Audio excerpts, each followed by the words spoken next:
Here's a live look at the state capitol in St. Paul. The legislature has adjourned, and attention now turns to the 2026 elections. Right now, DFLers have a one-seat majority in the Senate, and the House is tied. Chief Political Reporter Tom Hauser is live to explain how dozens of retirements and accession results will impact the election. Tom.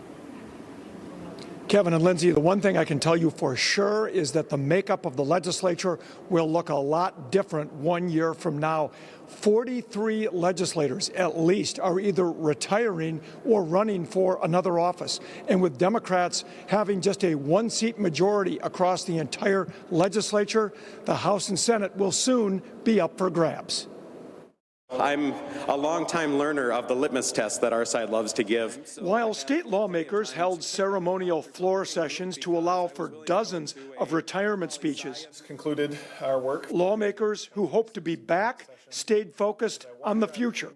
Elections are always about the future. House Democratic leader Zach Stevenson says his caucus will try to sell voters on how a DFL House would make life more affordable. I would predict that this election is going to be primarily about affordability. It's going to be about people struggling with their health care costs.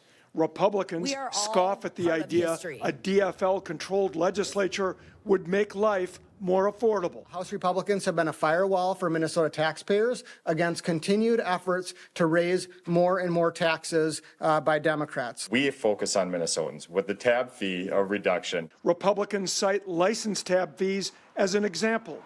They say they had to fight for just a one-year reduction. We put in a one-year reduction in that because Democrats fought us tooth and nail in reducing that permanently. Democrats say in addition to affordability, they will remind voters Republicans stood in the way of new gun laws and legislation to prevent another federal metro surge. I think the contrast couldn't be clearer for Minnesotans about who is trying to lower their costs, who is fighting to keep them safe, and who is fighting for their civil liberties. And that's a message that we will proudly take to Minnesotans this fall. Right now, the legislature is composed of 101 Democrats and 100 Republicans. Battle for control of the legislature in 2027 begins right now.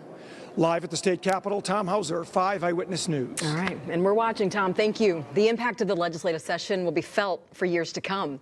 Lawmakers approved $205 million in funding to help Hennepin County Medical Center with its struggling finances. Another $500 million is being dedicated to a reserve account for HCMC and other struggling hospitals and health systems. Another $254 million will go toward reducing license tab fees for 1 year. $75 million was also set aside to modernize computers used to verify human services funding in hopes of cracking down on fraud. You can see more about all of the ways your tax dollars are being spent and see how legislative leaders are reacting right now. All of that on the KSTP app.